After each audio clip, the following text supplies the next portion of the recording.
नमस्कार, news state देख रहे हैं। मैं हूं आपके साथ शुभम त्रिपाठी। बुलेटिन की शुरुआत बड़ी खबर के साथ और इस वक्त की बड़ी खबर आपको बता रहे, गोरखपुर से बड़ी खबर सामने आ रही, जहां पर सीएम योगी ने जनता दरबार लगाया है और भारी संख्या में फरियादी पहुंचे हैं। तो सीएम ने फरियादियों की समस्याएं सुनी है। गोरखपुर के दौरे पर है मुख्यमंत्री योगी आदित्यनाथ। तो इस वक्त की बड़ी खबर आपको बता रहे, सीएम योगी आदित्यनाथ गोरखपुर पहुंचे और वहां पर उन्होंने जनता दर्शन इस दौरान उन्होंने किए हैं और अधिकारियों को समस्या के समाधान के निर्देश दिए हैं। और ये पुरानी परंपरा का निर्वहन उन्होंने किया। जब वो मुख्यमंत्री से पहले सांसद भी हुआ करते थे, उस दौरान भी इसी तरीके से लोग अपनी समस्याओं को लेकर उनके पास आते थे और उनकी समस्याओं का निस्तारण मुख्यमंत्री इसी तरीके से करते थे और त्वरित कार्रवाई के निर्देश वो अधिकारियों को देते हैं। तो सीएम योगी ने फरियादियों की परेशानियां सुनी हैं और उसके बाद संबंधित अधिकारियों को त्वरित निस्तारण के आदेश उन्होंने दिए हैं।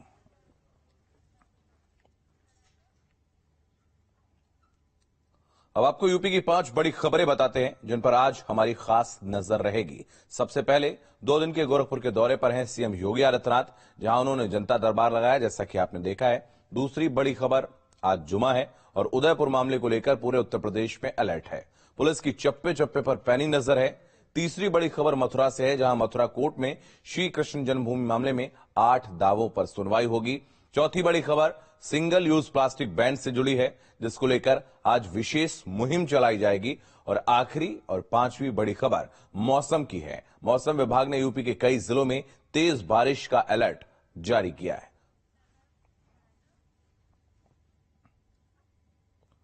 तो बड़ी खबर प्रतापगढ़ से आपको बता दें, मदरसे पर चला बाबा का बुलडोजर। स्कूल के लिए छोड़ी गई सरकारी जमीन पर बना था मदरसा। इस वक्त की बड़ी खबर, तो करोड़ों की जमीन को प्रशासन ने मुक्त करवाया है। कुंडा तहसील के परियावा बाजार में यह कार्रवाई हुई है।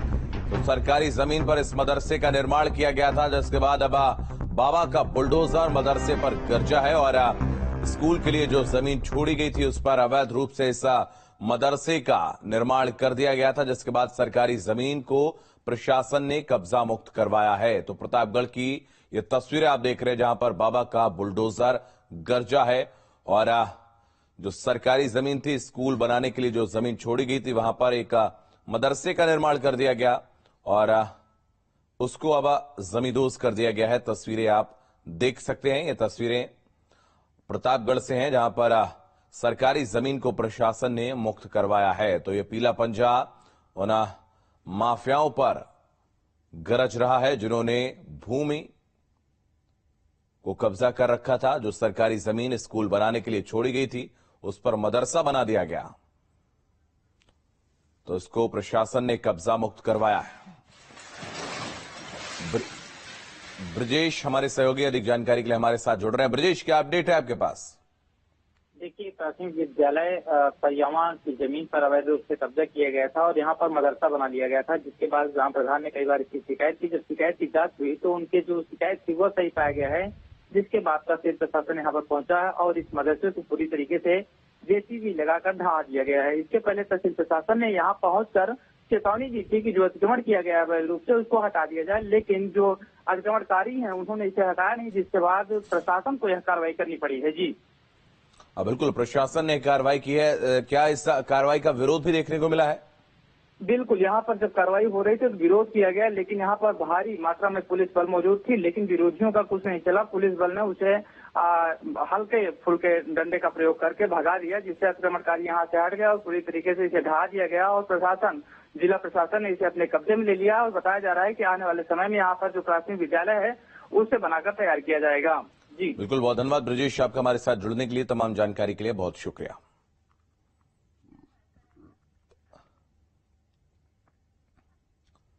तो सुल्तानपुर में पुलिस की टीम पर हमला हुआ है। सोशल मीडिया पर वीडियो वायरल हो रहा है। मारपीट के आरोपी को पकड़ने गई थी पुलिस और महिलाओं ने पुलिस वालों को दौड़ा लिया है। पुलिस ने आरोपियों को गिरफ्तार किया है। तो मामले की तफ्तीश में पुलिस अब जुटी हुई है। आपको बता रहे हैं, वीडियो सोशल मीडिया पर वायरल हो रहा है। तस्वीरें आप देख सकते हैं जब पुलिस की टीम वहां पर गिरफ्त करने पहुंची थी उसको, तो उस दौरान कैसे महिलाओं ने पुलिस वालों पर हमला कर दिया, लाठी डंडों से हमला कर दिया महिलाओं ने, और उसके बाद वर्दी को किस तरीके से खींच रही हैं महिलाएं, तस्वीरों में आप देख सकते हैं। तो सुल्तानपुर का यह पूरा मामला है।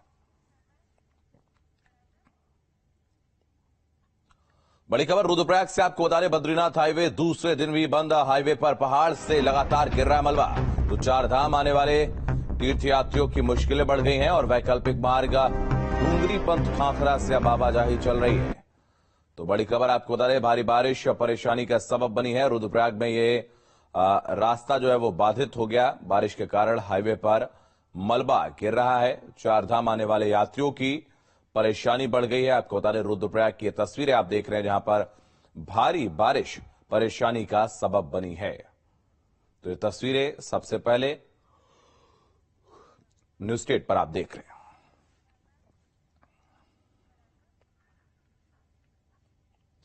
यूपी में जुमे की नमाज उदयपुर कांड को लेकर अलर्ट। संवेदनशील जिलों में विशेष सतर्कता बरतने के निर्देश दिए गए हैं। अराजक तत्वों से निपटने के पुख्ता बंदोबस्त।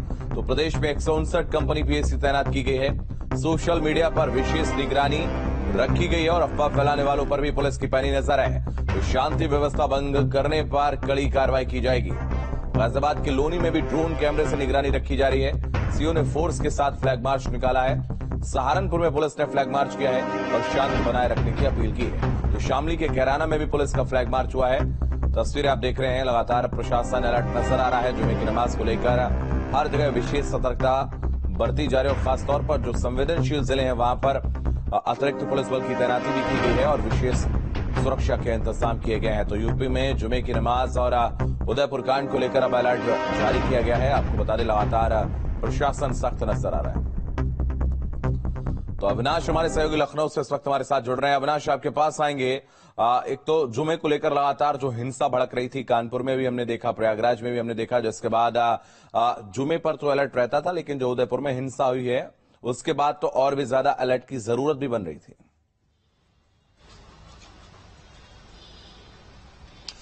बिल्कुल। पिछले महीने जिस तरीके से जुमे के दिन कई शहरों में बवाल हुआ, पत्थरबाजी हुई, उसके बाद पूरे प्रदेश में खासतौर पर जो सेंसिटिव जिले थे वहां पर अलर्ट जारी किया गया था और जुमे के दिन अतिरिक्त फोर्स को वहां पर तैनात किया जाता था। लेकिन जिस तरीके से उदयपुर की घटना सामने आई और कई जो संगठन थे उन्होंने विरोध प्रदर्शन की बात कही। हालांकि देखिए, 2 दिन पहले ही राज्य सरकार ने ऐसे किसी भी जुलूस पर रोक लगा दी है जो कि उदयपुर की घटना के विरोध में निकालने की तैयारी हो रही थी। प्रदर्शनों पर रोक लगा दी गई है और सरकार का साफ मैसेज है कि इसका उल्लंघन करने वालों के खिलाफ काफी सख्त कार्रवाई की जाएगी। तो जुमे की नमाज और उदयपुर की घटना के विरोध में प्रदर्शन की आशंका को देखते हुए कई शहरों में अलर्ट जारी किया गया है और तकरीबन 150 से ज्यादा जो पीएससी की कंपनियां हैं उनकी अतिरिक्त तैनाती की गई है। देखिए, अगर हम राजधानी लखनऊ की बात करें तो लखनऊ भी उन संवेदनशील शहरों में आता है जहां पर ऐसी घटनाएं पहले हो चुकी हैं। तो लखनऊ में चाहे हम टीले वाली मस्जिद की बात करें या फिर पुराने लखनऊ के कुछ खास इलाके हैं जहां पर उपद्रव की हमेशा ही आशंका रहती है, तो उन इलाकों में अतिरिक्त सुरक्षा बलों की तैनाती की गई है। जो लखनऊ पुलिस की टीमें हैं उनको अलग अलग जगहों पर डिप्लॉय किया गया है। और सबसे महत्वपूर्ण बात यह है कि सोशल मीडिया पर इन घटनाओं को लेकर खासतौर पर नजर रखी जा रही है। पुलिस का साफ निर्देश है कि अगर कोई अफवाह फैलाता है, कोई मनगढ़ंत कहानी फैलाता है सोशल मीडिया पर, तो उसके खिलाफ कार्रवाई की जाएगी। कुल मिलाकर कह सकते हैं कि इन दोनों घटनाओं को लेकर पूरे प्रदेश में अलर्ट है और खासतौर पर जो संवेदनशील जिले हैं वहां पर खास नजर रखी जा रही है। बिल्कुल, संवेदनशील जिलों पर विशेष सतर्कता वहां पर बरती जा रही है। और अगर हम देखें, हिंसा भी देखने को मिली है कई जगहों पर, जिसको लेकर प्रशासन को और भी ज्यादा सतर्कता बरतनी पड़ रही है। पीएससी की भी जरूरत इस बार पड़ी है। अविनाश, 158 कंपनियां लगाएंगी।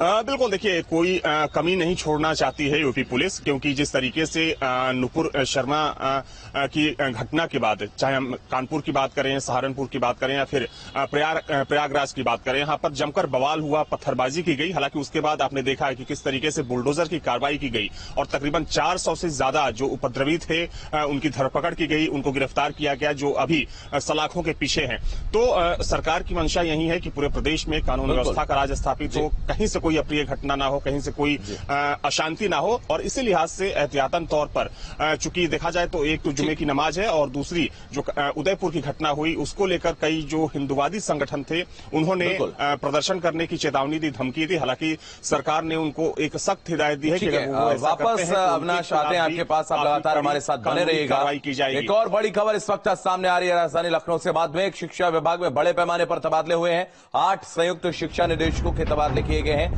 14 जिलों के डीआईओस भी बदले गए हैं, तो 2 उप शिक्षा निदेशकों के भी तबादले किए गए। सबकी बड़ी खबर, कई प्रधानाचार्यों के भी तबादले किए गए हैं। तो अंजना गोयल को सचिव माध्यमिक शिक्षा सेवा चयन बोर्ड बनाया गया है। महेंद्र सिंह प्रभारी अपर शिक्षा निदेशक माध्यमिक शिक्षा निदेशालय, कृष्ण कुमार गुप्ता को प्रभारी अपर शिक्षा निदेशक राजकीय शिक्षा निदेशालय, मनोज कुमार को मंडलीय संयुक्त शिक्षा निदेशक बस्ती बनाया गया है। राम प्रताप शर्मा को मंडलीय संयुक्त शिक्षा निदेशक आगरा बनाया गया है।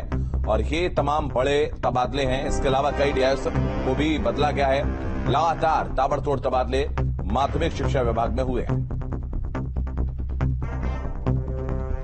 योगी सरकार ने प्रदेश में 19 तरह की सिंगल यूज प्लास्टिक पर प्रतिबंध लगाया है और यह प्रतिबंध आज से लागू हो जाएगा। व्यापारियों को चिंता है कि इन प्लास्टिक से बने प्रोडक्ट्स के बैन के बाद इनके स्थान पर मिलने वाले विकल्प ज्यादा महंगे ना हो। माना जा रहा है कि इस बैन से करोड़ों रुपए से ज्यादा के कारोबार पर प्रतिमाह असर पड़ेगा। 19 तरह की सिंगल यूज प्लास्टिक है जिन पर प्रतिबंध लग रहा है। इसमें प्लास्टिक वाले ईयरबड्स, स्टिक, झंडे, गुब्बारे, कैंडी, आइसक्रीम स्टिक, चाय कॉफी हिलाने वाली स्टिक भी शामिल है। और इसके अलावा पैक करने वाली फिल्म समेत 100 माइक्रोन से कम के प्लास्टिक या पीवीसी बैनर पर भी पूरी तरह से बैन लगा है। तो यूपी सरकार आज से सिंगल यूज प्लास्टिक के खिलाफ विशेष मुहिम चलाएगी और मौके पर ही एक्शन होगा। तो आज से यह अभियान चलाने जा रही है उत्तर प्रदेश सरकार और विशेष मुहिम चलाई जाएगी। आज सुबह सुबह हमने कई वार्डों में जो है सिंगल यूज प्लास्टिक बैन के खिलाफ अवेयरनेस और महाशपथ अभियान भी किया है। जहाँ तक सिंगल यूज प्लास्टिक की बात है, इसमें जो भी चीज़ें यूज एंड थ्रो हैं प्लास्टिक ऐसी जिसको सिर्फ और सिर्फ एक बार यूज करके फेंक दिया जाता है, जो हमारे वातावरण के लिए, जो हमारे सॉइल पोल्यूशन के लिए कारण बनते हैं, इन्हीं को भारत सरकार ने बैन किया।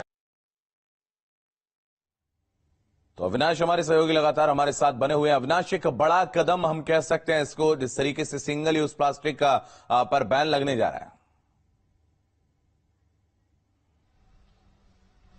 बिल्कुल, देखिए, प्लास्टिक से पर्यावरण को हो रहे नुकसान की वजह से सरकार ने ये कदम उठाया है। और जहां तक सवाल उत्तर प्रदेश का है, तो यूपी में भी ये जो सभी उत्पाद होंगे सिंगल यूज प्लास्टिक के, उन सभी उत्पादों को आज से बैन कर दिया गया है। और इसकी जो पूरी मॉनिटरिंग होगी, मॉनिटरिंग नगर विकास विभाग की होगी, यानी कि इसे पूरे प्रदेश में सख्ती से किस तरीके से लागू कराया जाएगा, किस तरीके से इसकी मॉनिटरिंग की जाएगी, उसकी जिम्मेदारी प्रदेश के नगर विकास विभाग को दी गई है। और जो तमाम नगर निगम है उनको अभियान चलाने के लिए भी बोला गया है कि वे एक तो जागरूकता अभियान चलाएं और दूसरी बात यह है कि अगर कोई नियमों का उल्लंघन करता है तो उसके खिलाफ कार्रवाई भी की जाए। क्योंकि देखिए, सबसे बड़ी बात यह है कि निश्चित तौर पर बहुत से ऐसे प्लास्टिक उत्पाद हैं जिसका इस्तेमाल सिर्फ एक बार लोग करते हैं और उसको फेंक देते हैं, लेकिन उससे पर्यावरण को कितना नुकसान पहुंचता है इसका अंदाजा लगाना मुश्किल है। और यही वजह है कि सरकार ने पूरे देश में इसको लागू करने का फैसला किया और यूपी सरकार भी इसे सख्ती के साथ लागू करने की तैयारी कर रही है।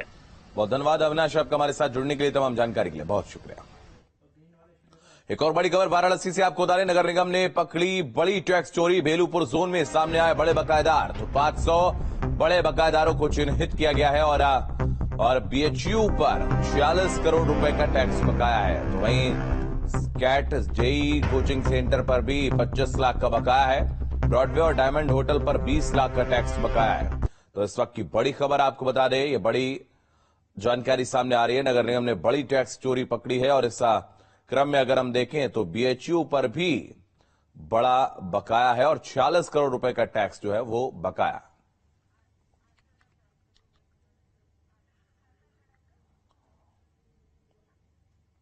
रायबरेली में जिला अस्पताल की सीएमएस पर कार्रवाई हुई है। नीता साहू को सीएमएस पद से हटाया गया है। नीता साहू को प्रयागराज अब भेजा गया है, तो तबादला उनका प्रयागराज किया गया है। और वहीं 29 जून को जिला अस्पताल में 2 मरीजों की मौत हो गई थी। बिजली न होने की वजह से ये दिक्कतें हुई थी और रायबरेली में जिला अस्पताल की सीएमएस नीता साहू पर कार्रवाई हुई है। तो शासन ने नीता साहू को सीएमएस पद से हटाकर प्रयागराज उनका तबादला किया है। और 29 जून की जिला अस्पताल में 5 घंटे तक बिजली नहीं होने की वजह से 2 मरीजों की मौत हो गई थी। जनरेटर होने के बावजूद भी इसका इस्तेमाल नहीं किया गया था। ऑक्सीजन मशीन बंद होने से कई मरीजों की हालत भी बिगड़ गई थी। जिला अधिकारी माला श्रीवास्तव ने इस मामले को लेकर सीएमएस नीता साहू को जमकर फटकार लगाई थी। शासन ने महेंद्र मौर्य को जिला अस्पताल का सीएमएस बनाया। एक बड़ी खबर बहराइच से आपको बता दें, पेड़ के नीचे दबकर दादी और पोते की मौत हो गई है। घर के सामने खेलते वक्त यह हादसा हुआ है। तो मोतीपुर के झाला इलाके का यह पूरा मामला है। इस वक्त की बड़ी खबर, पेड़ के नीचे दबकर दादी और पोते की मौत हो गई है। घर के सामने ये खेल रहे थे और इसी दौरान ये हादसा हुआ है। और मोतीपुर के झाला इलाके का ये पूरा मामला बताया जा रहा है।